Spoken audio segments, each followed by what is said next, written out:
Okay. Hi, I'm Mary Agnes Krell. I'm the PI for the Digital Ghost Hunt Project, which is a collaborative project with Sussex University, King's Digital Lab, Battersea Arts Centre, KIT Theatre, and a number of other partners. The co-As for the project are Elliott, who will be speaking for most of this 5 minutes, and Karina Westling, who a few of you met last night. The project, like many, is an immersive storytelling project. Its key goal was to create a way for technology, specifically AR technologies, to be accessible to Key Stage 2 students, to link what we're doing in with what they're learning in a coding environment, and to do that so that they could take part in an immersive story experience, in this instance at the Battersea Arts Centre.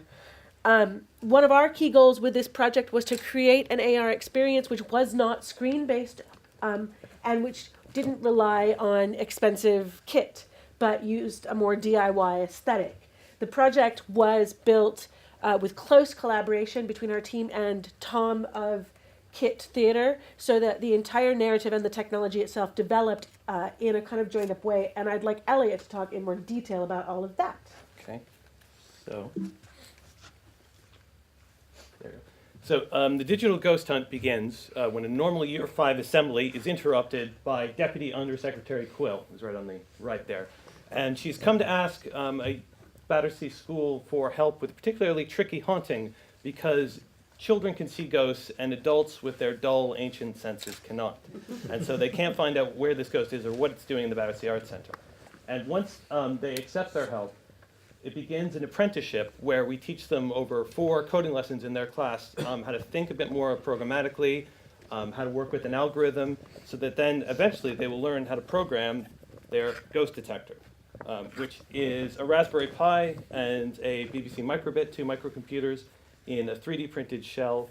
And they use that along with some make code to create their ghost detectors. And then about 2 weeks into the whole experience, they go to the Battersea Arts Centre on a ghost hunt. And there they're split up into teams, and they have to discover what the ghost has been doing haunting the building. And they use this device to find ghostly emanations and spooky phenomenon that we've put in AR space that they'll be able to find through an internal positioning system called an ultra-wideband radio. And this allows them to unravel the story of why the ghost is there and who she is. And we combine that with a lot of old theatrical effects.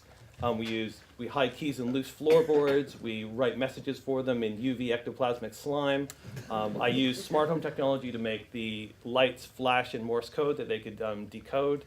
And amongst all of that, they use all these things to, as well as what they can see, to unmask a villain. They find a stolen necklace. They clear a ghost's name, right an old wrong, and then they set her free at the end. So it's very Scooby-Doo, and I don't apologize for that.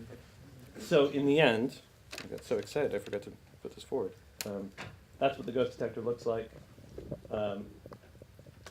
And there she is at the end. And so in the end, we did 2 scratch performances last month at the Battersea Arts Centre, and we had 42 students in total, and they were very engaged with it. It was amazing. One of the kids on the Friday show brought his own notebook because he wanted to take notes and help us crack the case. And Professor Bray, watching him do this, at the first part where they bring together the evidence that they've all collected in the building, incorporated his notes into the show, so they used it to help understand who the ghost was. And also so engaged that we kind of had to fear for the physical safety of our baddie there holding up the necklace, Michael, because luckily we had 10 adults to hold back 24 enraged children. What he's done. But it was amazing to watch the devices anchored them in a world that I really hoped would happen, where it wasn't a question of using a screen. As you can see, there's no screen. It was very much an important thing with the way that I created this, that even when we were having real multiple technical issues in the first performance,